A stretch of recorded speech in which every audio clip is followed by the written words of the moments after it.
कौन करेगा ब्याह तेरी बेटी से।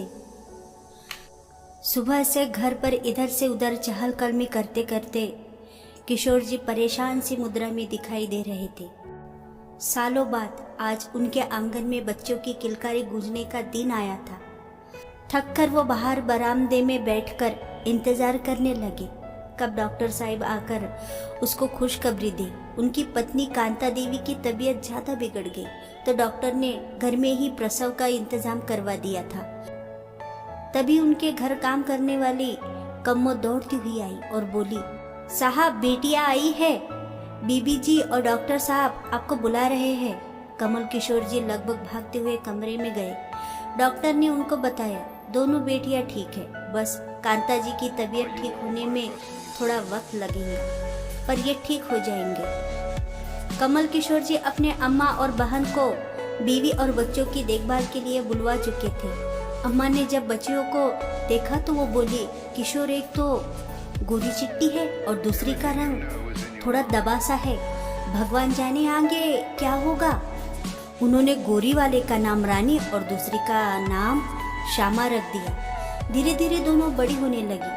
अब अम्मा इनके साथ ही रहने लगी। कांता देवी भी अपने बच्चियों पर पूरा ध्यान देती, पर उन्होंने महसूस किया था कि अम्मा रानी को ज्यादा तवज्जो देती और श्यामा को धुतकार रही थी। श्यामा रूनी सी सूरत लेकर माँ को देखती तो माँ उसे पुचकारते हुए बोलती, तू तो मेरी समझदार लाडो है, क्यों उदास होती है, समय चक्र कब किसी के लिए रुका है। दोनों अब बड़ी हो गई थी, पर जहाँ श्यामा सभी कार्य में दक्ष थी, रानी बस सजने संवरने में लगी रहती थी। पढ़ाई में भी श्यामा हमेशा अव्वल आती और रानी किसी तरह पास होती।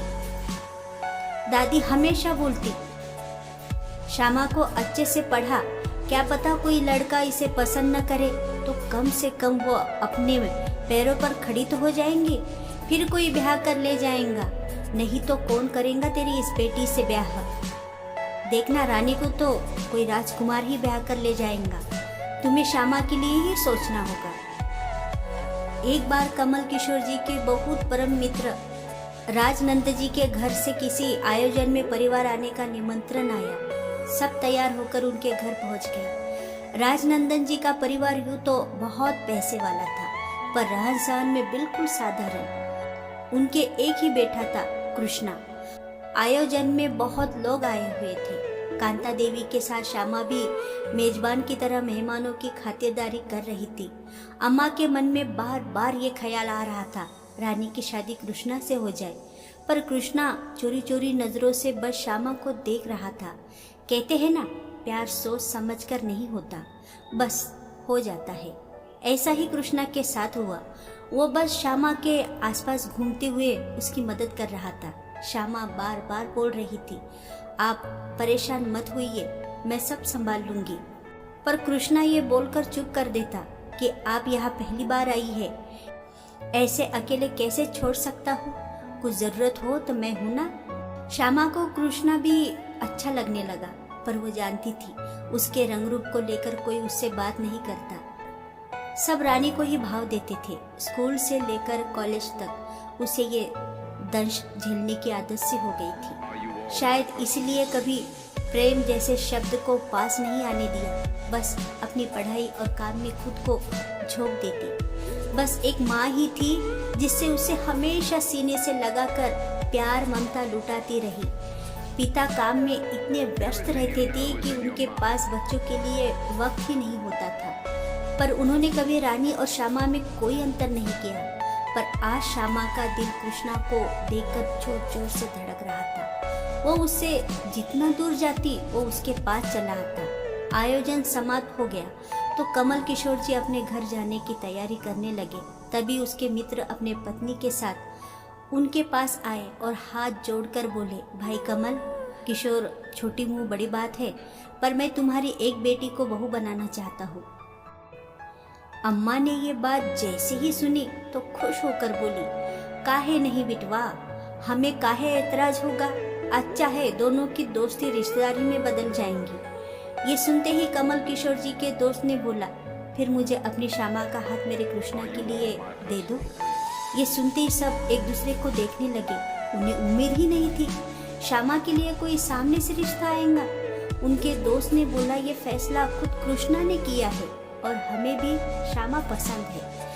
दादी तो आँख फाड़ के श्यामा को देख रही थी और रानी जो हमेशा श्यामा को नीचा दिखाने में लगी रहती अपना सा मुंह लिए खड़ी थी। कमल किशोर जी ने श्यामा को पास बुलाकर पूछा, बिटिया तुम्हें कुछ कहना है तो बोल। श्यामा ने बस इतना ही बोला, मुझे एक बार कृष्णा जी से बात करनी है।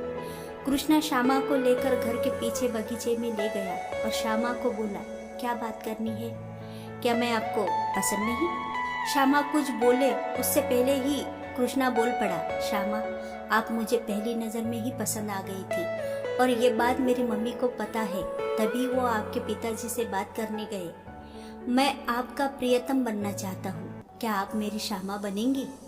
श्यामा निशब्द होकर कृष्णा की तरफ देखती है और हाँ में सिर हिलाते हुए बोलती है, हाँ मैं बनूंगी आपकी श्यामा, अपने कृष्ण की श्यामा। अंदर आकर दोनों अपनी सहमति दे देते हैं। परिवार वाले धूमधाम से उनकी शादी करवा देते हैं। एक कांता देवी ही थी जिन्हें ये भरोसा था कि एक न एक दिन श्यामा की किस्मत जरूर चमकेंगी। वो अपने सास से बोली, है तो ये दोनों मेरी ही बेटियां, पर किस्मत की धनी तो मेरी श्यामा ही निकली। क्यों अम्मा जी, सच कह रही हूँ ना? अम्मा जी ने भी हाँ में हाँ मिला दी। तो दोस्तों, अक्सर ये बात हम अपने आसपास जरूर देखते सुनते होंगे। सबसे पहले लोग रंग रूप को ही देखते, पर उनका दिल व्यवहार नहीं देखते। किसी भी इंसान को रंग रूप से नहीं बल्कि उसके व्यवहार से प्रसिद्धि मिलती है।